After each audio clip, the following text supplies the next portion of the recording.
At one point, my father told me, we're going to start doing business with a man from Egypt. He said, and this man, he's from Cairo, Egypt. I said, oh, this is good. He said, and he's a Muslim. And I just stopped like this. I said, what? A Muslim? No way. No way do I want anything to do with that. I told my dad, no way, I'm not going to do it. And he insisted. He said, I want you to meet this man. He's very nice. He said, I want you just to meet him. I said, all right, I'll do it for you. I'm going to do it my way. I'm going to go to church. And it's going to be on Sunday. When I come out of the church, I'm going to have my Bible under my arm. I'm going to have the salib. I used to carry a big cross. I'm going to have my cross with me.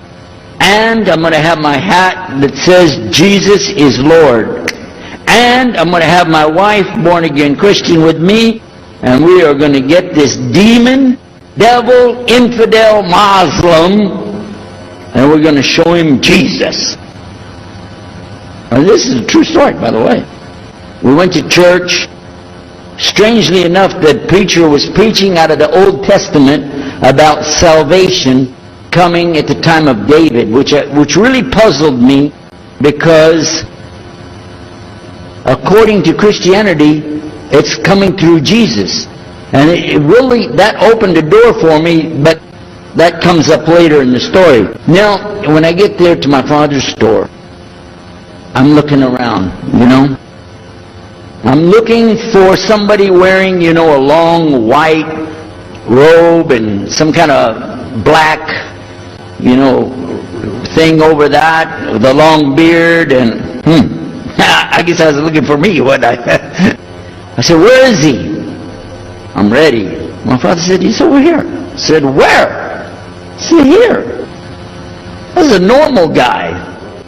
He didn't have a beard. He didn't have any hair at all. How do you do? I told him my name. He introduced himself. His name is Muhammad. I said, how do you do? After the niceties of hello, how are you, how's everything, I said, do you believe in God? He said, yes. Oh yeah? Sure. He said, yeah. Abraham, yeah. What about David and Suleiman? He said, yeah. So when I meet this man, I'm impressed that he's believing these things, but I thought maybe he's just saying it. So I even asked him, what about Jesus? Because I thought maybe they're kind of, first I thought Muslims were like Hindus. That was first. And then when he said he believed in some of the things of the Bible, I said, okay, maybe they're like Jews. So that's when I said, yes, but what about Jesus? Do you believe in Jesus? And he said, yes. I said, okay, wait a minute. This is going to be easy. I can convert this guy. And in fact, I took him immediately out to have tea together. We sit together, drink tea, talk a little while. And I started trying to preach to him right away. And he sat there. Okay. He's a graduate of Allah's heart. And he's like this. During Ramadan, some of his friends that he was staying with, they had to move their apartment around or something. And he was going to go stay in the masjid for itikaf in Ramadan. It's normal. We didn't understand. I thought he has nowhere to go. And I told my dad, this man has nowhere to go. And my dad said, no, he's got money. I said, no, he doesn't. Daddy, I'm telling you, he has no place to go. I heard him say he's going to go live in the mosque. So I said, let me offer that he can stay at our place. And my dad said, no, you don't do that. That's not right. I said, no, I'm going to offer it to him. I went to him and I said, how would you like to come stay at our place? He said, no, I want to go and stay there. I want to stay in the mosque, and it's something good. I said, oh man, look at this poor man. Please come and stay in our house. And he said, no, I can't. I need to go stay over there. So I told him, listen, no.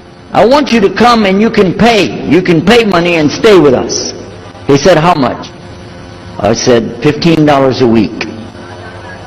which in America is like nothing. And then he kind of hesitated. I said, and we'll pay for all the food. He said, okay, all right. So he came and stayed in our house. And I said, well, now that's good. I'll travel with him and go with him in places, and he'll see and he'll learn about Christianity. Over a period of time, I came to learn a lot of things. In fact, I tried to debate with him about many things, but he was so wise and well educated that he could see what I was doing, and he would take it easy and let me win every debate. But if he wanted me to lose, I was going to lose. This was how well he could handle it. Now look, I have 2 visitors in my house.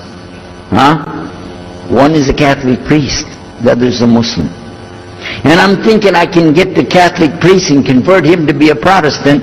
At the same time, I'm going to catch the Muslim and bring him over to Christianity. High aspirations. But it didn't work. Some strange things began to happen. We would sit around the table at night to discuss what is the Bible and what's the salvation.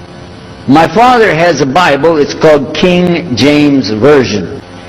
But I work out of a different one that I've had since 1953. It's called the Revised Standard Version. So I began to preach out of mine, which doesn't match. And my father said, no, it's this way. I said, no, it's this way. Now my wife comes up with her Bible from Jimmy Swaggart. It's called The Good News for Modern Man. The Catholic priest, he's got another Bible.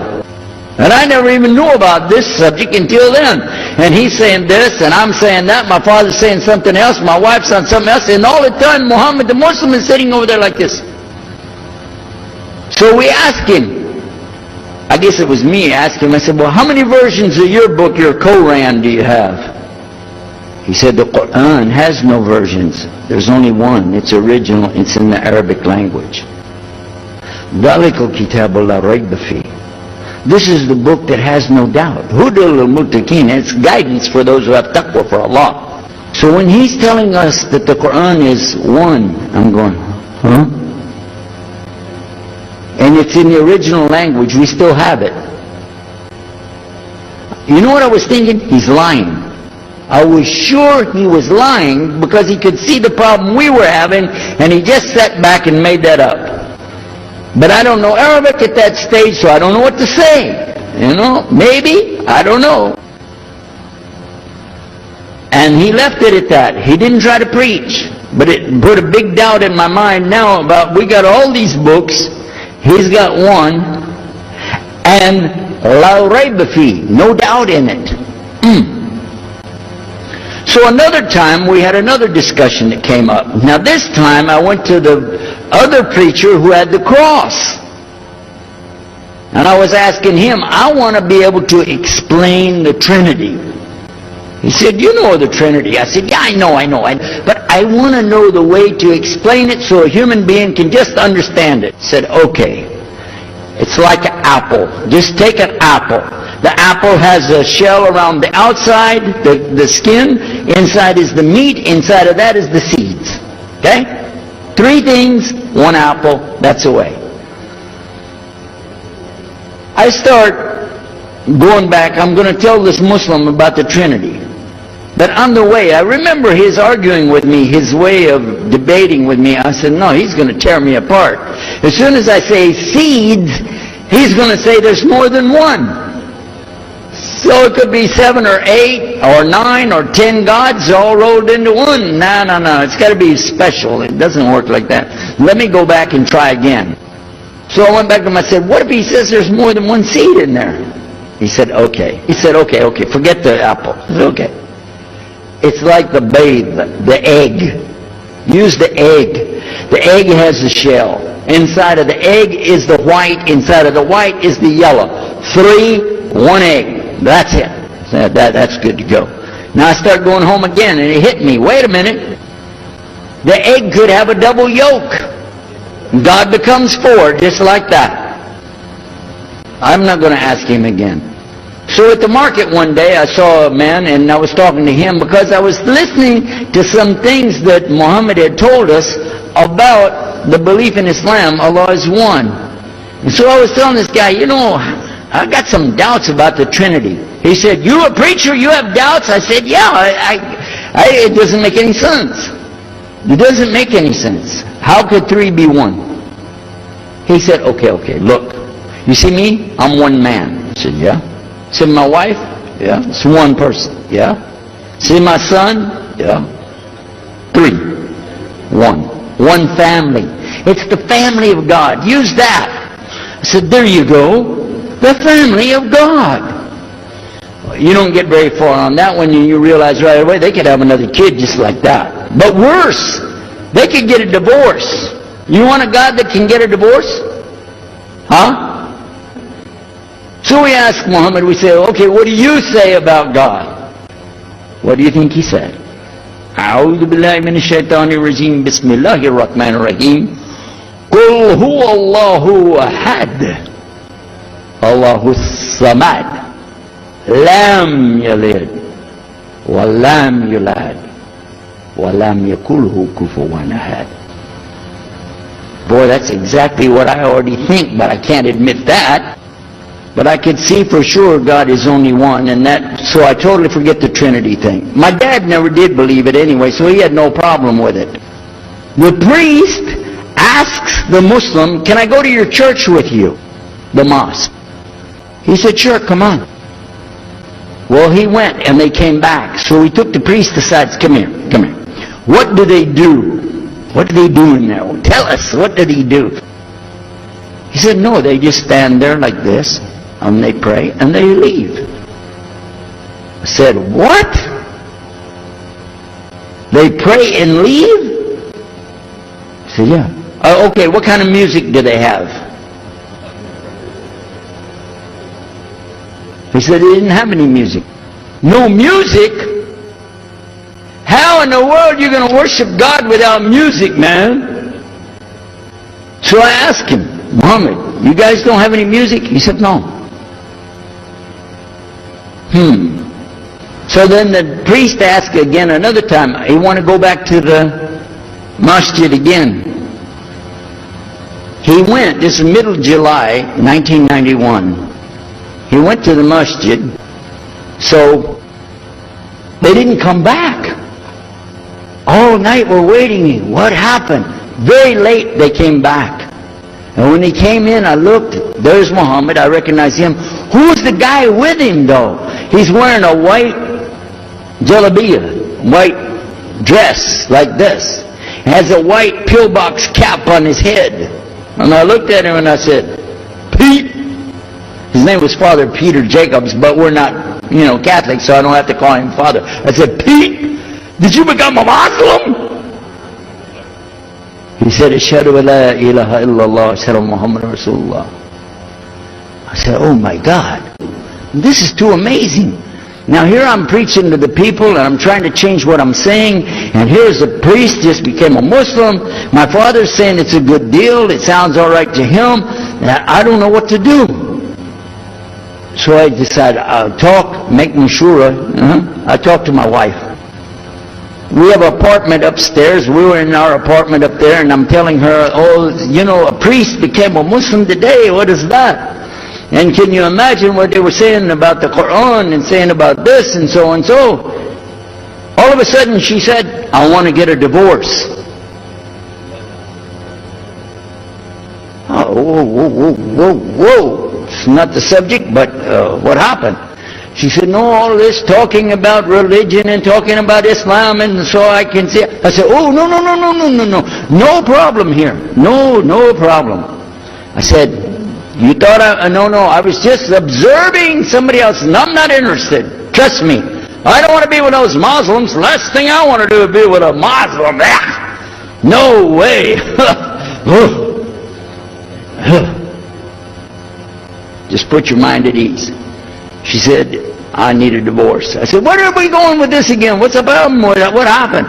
She said, a Muslim can't be married to a Christian. I said, what? No, wait a minute, hold on. I don't, look at me. I'm telling you, I swear I don't want to be a Muslim. Okay? And even if I did, don't you remember what he said?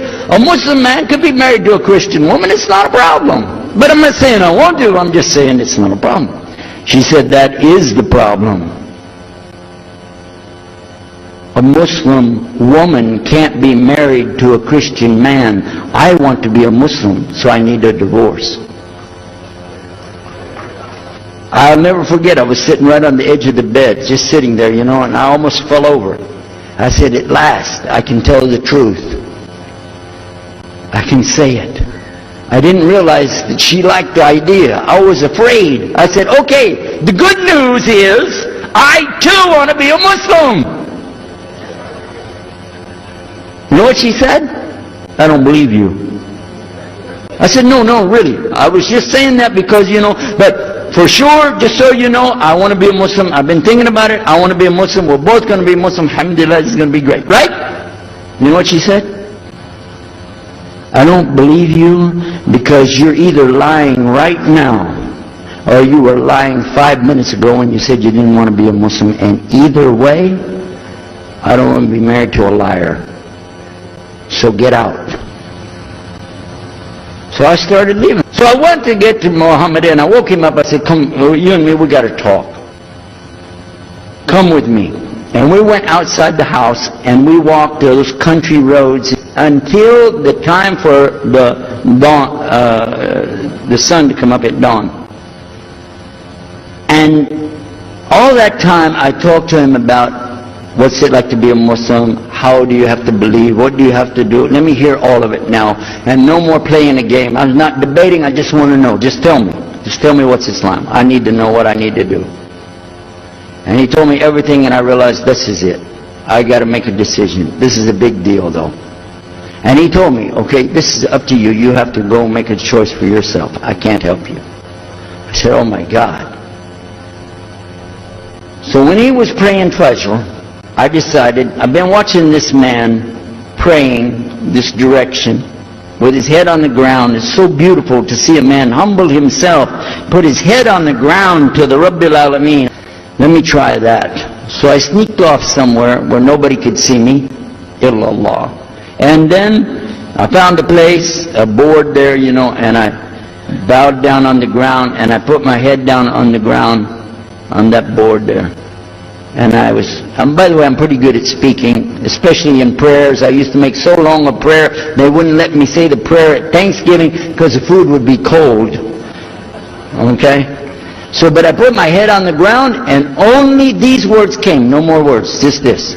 Oh God, guide me. That's it. And I was thinking, well, I got to say more than that. Nothing. Oh God, if you're there, guide me. That's it. I talked to my wife, I talked to my father, I made a bath, and at 10 o'clock that morning, I went in front of this man named Muhammad and this new man named Yahya, who used to be the priest, and I said, Ashhadu la ilaha illallah wa ashhadu anna Muhammad Rasulullah. Immediately after that, my wife did her shahada. Ashhadu la ilaha illallah, ashhadu Muhammad Rasulullah. A few months later, my father did his shahada. Ashhadu la ilaha illallah, ashhadu Muhammad Rasulullah. Step by step by step, we saw so many people enter into Islam. We wanted to tell the whole world what is Islam. We wanted everybody to know the real Islam. I said, how could this escape our knowledge? How could we not know about this great and wonderful thing called Islam?